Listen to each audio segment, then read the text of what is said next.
We have right now an incredible opportunity that is manifest in groups like all of you who've gathered here today. You know, I cannot imagine a year ago any one issue or any series of issues that would have caused 300 or 400 people to come out at 9 a.m. on a hot Tuesday morning here in Celebration Plaza.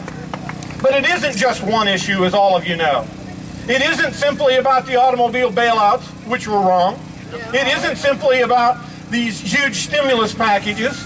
It isn't simply about the ever-increasing growing national debt. It isn't about the health care issue, although that's certainly a major issue. It is the composite of those issues. More and more Americans understand what's going on, and they're saying enough.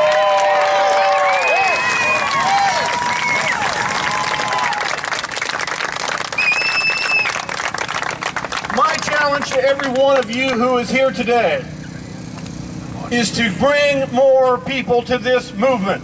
And it is that.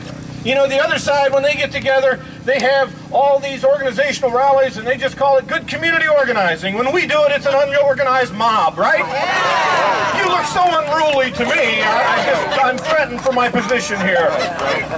You are not the scary people in America. The scary people in America are those who would take away your rights by pretending they're doing something good for you.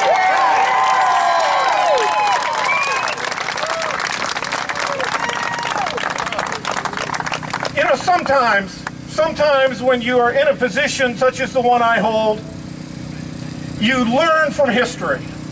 You understand, and I'm a huge history buff, and I especially enjoy reading of Mr. Lincoln. I've read literally dozens and dozens of books on Lincoln. And more I find some of the lessons of his time still apply today.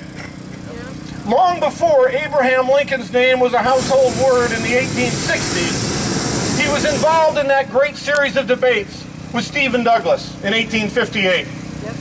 They were both running for the United States Senate in Illinois. They had 7 debates.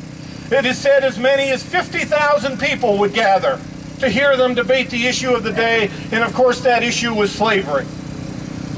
In the last of those debates, however,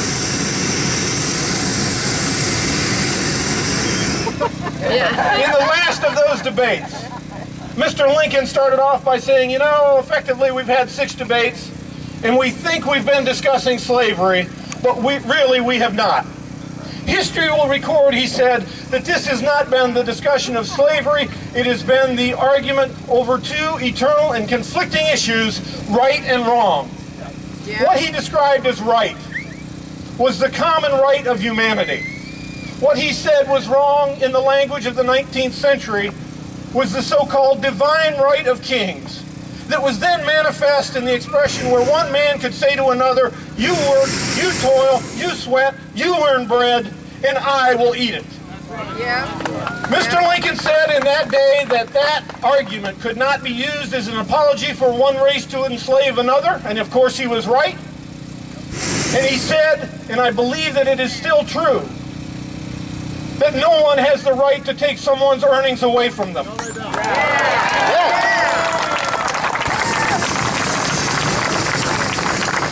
We all understand as Americans, yes, there is a tax burden that we must bear as part of this society. But when government acts to take away our wealth without giving us any benefit in return, by trying to do what people ought to be doing for themselves, it is fundamentally wrong.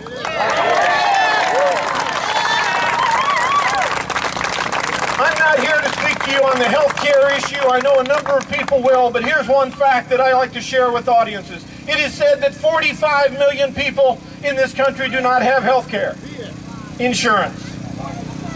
Well, that's another way of saying 255 million people do have health care. 80% of them love their coverage. We don't need government taking away what we can provide for ourselves.